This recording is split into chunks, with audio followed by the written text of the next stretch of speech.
Police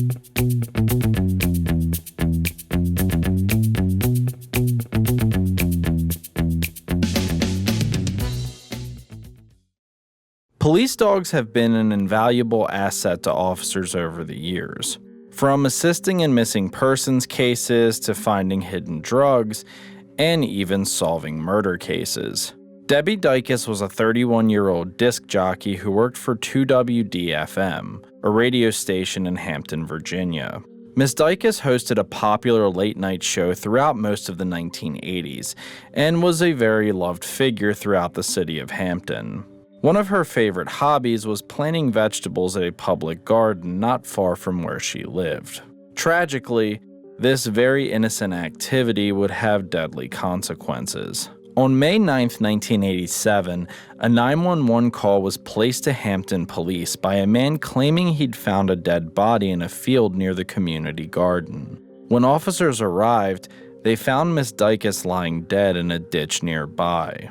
Upon their initial view of the crime scene, detectives believed that Debbie had potentially been the victim of an attempted sexual assault, during which she ferociously fought back against her attacker and was apparently killed during the struggle. It also seemed as though she had been murdered pretty recently, and an autopsy would later confirm these suspicions, showing that the killing had taken place just an hour or two before police arrived.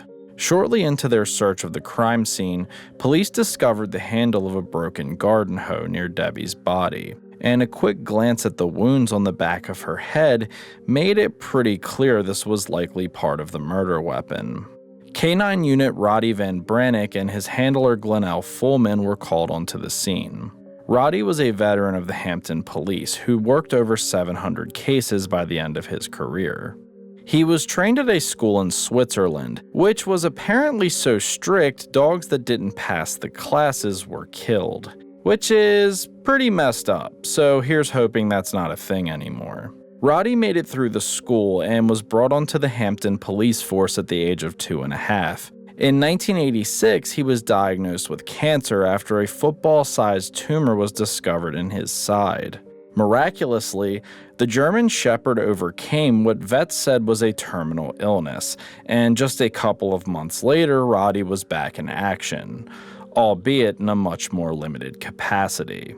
It was a few months after his return he was brought on scene to help investigate the murder of Debbie Dicus. Police brought the dog over to the broken handle lying in a puddle not far from the ditch Miss Dicus had been found in. They let Roddy get a sniff, hoping to catch the killer's scent, and soon the veteran K-9 was off. He quickly picked up a trail that led back toward the parking lot area, where officers had taped off the crime scene. A small crowd had gathered around to see what was going on, which Roddy made his way over to. In the middle of the crowd stood a nervous 21-year-old dock worker by the name of Ronald Blanchard, who had actually been the one to discover Debbie's body and place the call to 911. The K-9 sat down next to Mr. Blanchard and began barking at him, seemingly convinced he'd found the scent on the handle. Mr. Blanchard was stunned and insisted he had nothing to do with the killing, and the dog must have picked up his scent due to him being near Debbie's body when he found it.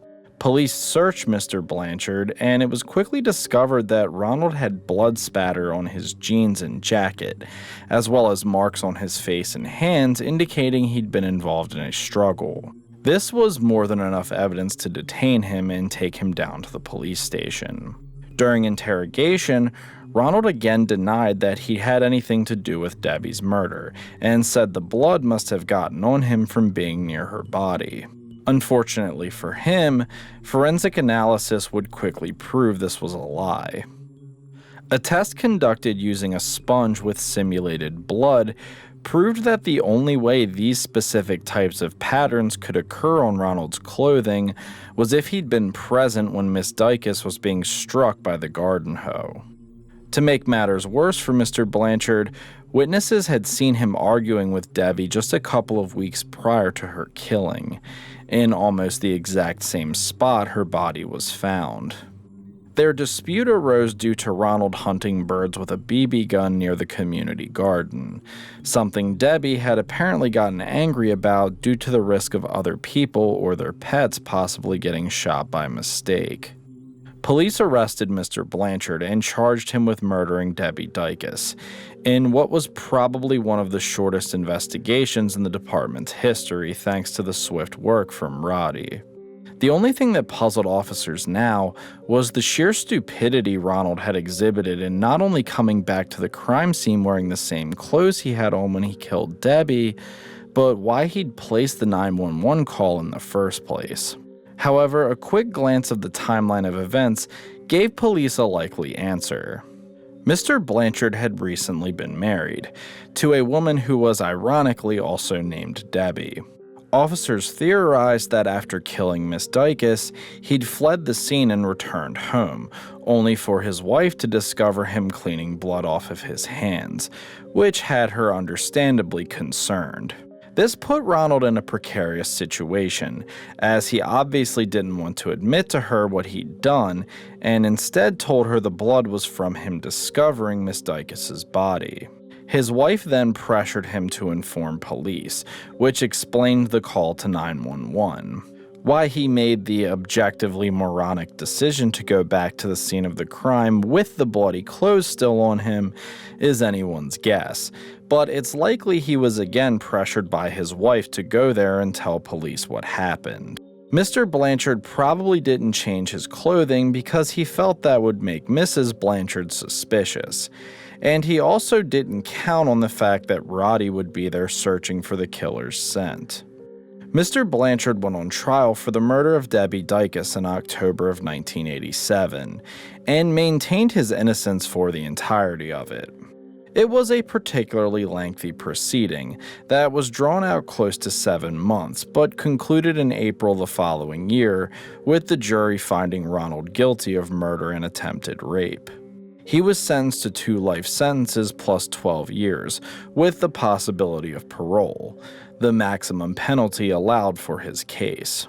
Ronald continued to maintain his innocence until 2006, when he sent a letter to the producers of the TV show Forensic Files, which had covered Debbie's murder in an episode titled Garden of Evil. In this letter, he finally admitted to the murder and expressed regret for his actions. In the years since, he has not attempted to file an appeal for his conviction, and his most recent attempt for parole was declined by the state of Virginia in 2018. It is unlikely Mr. Blanchard will ever see the outside of a jail cell again until he is a very elderly man. Roddy, the police dog who blew the case open almost immediately, retired from the force the following year, not long after Ronald's conviction. He lived the remainder of his life peacefully with his handler Mrs. Fullman, swimming in a river that ran past her house and playing with the neighbor's goat, until passing away in 1989 at the age of 9 from a colon infection. If you are interested in true crime, criminal justice history, or mysterious stories from around the world, consider subscribing so you can be updated whenever we post something new. We recently hit 5,000 subscribers, which is simply amazing and has completely blown away our expectations for 2021. So we want to thank all of you from the bottom of our hearts for making that possible. We also launched a Patreon with perks that include early access to our videos and behind-the-scenes updates on what we have planned in the coming months. So if you are interested in supporting our channel directly, you will find a link for that in the description below and on our channel page. This is Crime Spot, and thank you for watching.